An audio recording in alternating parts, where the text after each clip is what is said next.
गर्मी इस साल पहले से ही दस्तक दे चुकी है और जैसे जैसे टेम्परेचर बढ़ता जाता है हमारा एवरीडे अप्लायंस फ्रिज पर भी एक्स्ट्रा वर्कलोड आता है। अगर आप अभी अपने फ्रिज की सेटिंग को समर मोड पर सेट नहीं करते हैं तो ना सिर्फ कूलिंग कम मिलेगी बल्कि फ्रिज पर लोड पड़ेगा, बिजली का बिल बढ़ा आएगा और वर्स्ट केस में फ्रिज की सर्विस तक मांगनी पड़ सकती है। इसलिए आज हम स्टेप बाय स्टेप बताएंगे कि गर्मियों के आने से पहले ही फ्रिज की वो 3 एसेंशियल सेटिंग्स क्या हैं जिन्हें अगर आप सही तरीके से सेट कर देंगे तो आपका फ्रिज बेहतर कूलिंग देगा, इलेक्ट्रिसिटी बचाएगा और सर्विस की फ्रीक्वेंसी भी कम होगी। और सभी टिप्स जानेंगे आसान भाषा में ताकि आप अपने फ्रिज से बेस्ट परफॉर्मेंस ले सकें। सबसे पहले और सबसे इंपॉर्टेंट सेटिंग है आपके फ्रिज का टेम्परेचर। गर्मियों में फ्रिज को कूल रखने के लिए थर्मोस्टेट को एडजस्ट करना सबसे क्रिटिकल है, क्योंकि हॉट वेदर में फ्रिज को नॉर्मल सेटिंग्स पर छोड़ देने से फ्रिज इंटरनली स्ट्रगल करता है और कंप्रेसर को ज्यादा बार चलना पड़ता है। इससे इलेक्ट्रिसिटी का बिल भी बढ़ता है और कूलिंग भी हाफ ऑफ मिलती है। रिपोर्ट्स के मुताबिक गर्मियों में आपको फ्रिज के टेम्परेचर को हाईएस्ट कूलिंग सेटिंग्स पर रखना चाहिए, जो कि अगर आपके फ्रिज में डिजिटल थर्मोस्टेट है तो लोवेस्ट डिग्री या कोल्डेस्ट ऑप्शन चुनना है। और अगर आपके फ्रिज में डायल टाइप कंट्रोल है जिस पर 1 से 5 या उससे ज्यादा नंबर्स हैं तो इसी डायल को कोल्डेस्ट या 1 पर सेट कर दें ताकि फ्रिज अंदर की तरलों और खाने पीने की चीजों को बेहतर वे में कूल रखे।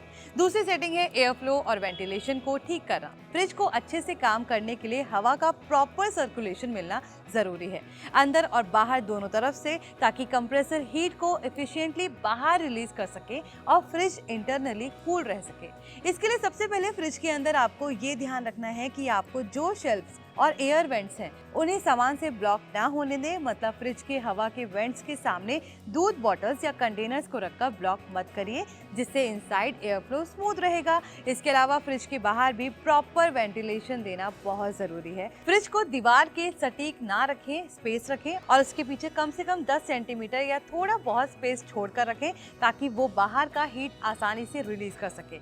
इसके अलावा फ्रिज के ऊपर ज्यादा सामान ना रखें ताकि ऊपर से हीट एस्केप हो सके। इन स्मॉल वेंटिलेशन ट्वीक से फ्रिज कंप्रेसर को अतिरिक्त लोड नहीं मिलेगा और कूलिंग एफिशिएंट रहेगी, जिससे सर्विस कॉस्ट की जरूरत कम होगी।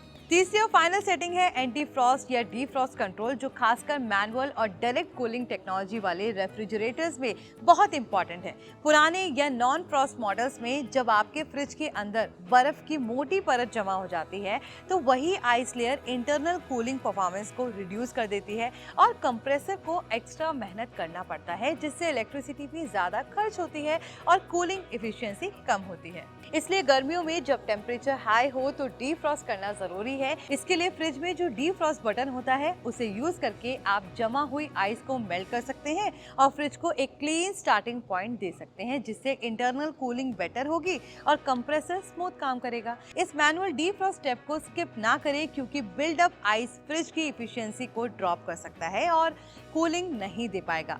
इन 3 बेसिक सेटिंग्स को एडजस्ट करने के अलावा आप कुछ और सिंपल प्रैक्टिसेस भी फॉलो कर सकते हैं ताकि फ्रिज समर मंथ्स में स्मार्टली काम करे। जैसे कि फ्रिज को हमेशा क्लीन और ऑर्गेनाइज रखें, क्योंकि अगर फ्रिज ओवरस्टफ्ड है तो air can not circulate properly और उसकी वजह से कूलिंग कॉम्प्रोमाइज हो सकती है। इसके अलावा कोशिश करें कि फ्रिज का दरवाजा बार बार ना खोलें, क्योंकि हर बार जब आप डोर ओपन करते हैं तो अंदर की कूल एयर बाहर आ सकती है और वार्म एयर अंदर जाता है, जिससे कंप्रेसर को फिर से इंटरनल टेम्परेचर को कम करने के लिए एक्स्ट्रा साइकिल्स करनी पड़ती है, जिससे इलेक्ट्रिसिटी कंजप्शन बढ़ता है। कुछ एक्सपर्ट्स की सलाह ये भी है कि हॉट कुक्ड फूड को फ्रिज में तुरंत ना रखें, बल्कि थोड़ी देर रूम टेम्परेचर पर ठंडा होने दें, क्योंकि हॉट फूड फ्रिज का इंटरनल टेम्परेचर तुरंत बढ़ा देता है और कंप्रेसर को हैवी ड्यूटी वर्क के लिए ट्रिगर कर देता है। इसी तरह फ्रिज को वॉल से हमेशा थोड़ी दूर पर रखें ताकि हीट डिसिपेशन अच्छे से हो सके और कंडेंसर कॉइल्स ठीक से काम करें।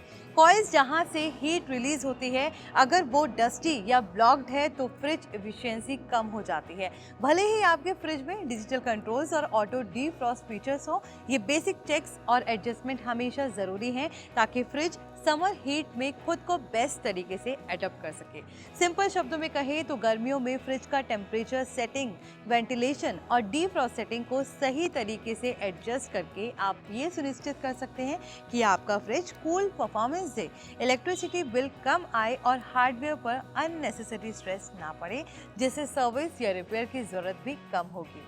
यही नहीं, इन स्मॉल ट्विक से फ्रिज की लाइफ स्पैन भी इम्प्रूव होती है और फूड आइटम्स जैसे दूध, सब्जी, फ्रूट्स और लेफ्ट ओवर ज़्यादा टाइम तक फ्रेश रह सकते हैं, क्योंकि इंटरनल टेम्परेचर कंसिस्टेंट रहता है। तो जब तक नेक्स्ट टाइम गर्मी का मौसम आए तो फ्रिज को पहले से समर मोड में सेट करना ना भूलिए। तो आज हमने फ्रिज समर सेटिंग्स के बारे में कवर किया और अगर आप टिप्स को फॉलो करते हैं तो आप फ्रिज की परफॉर्मेंस बूस्ट कर सकते हैं, अच्छा कूलिंग एक्सपीरियंस पा सकते हैं और अननेसेसरी इलेक्ट्रिसिटी कॉस्ट को भी कम कर सकते हैं।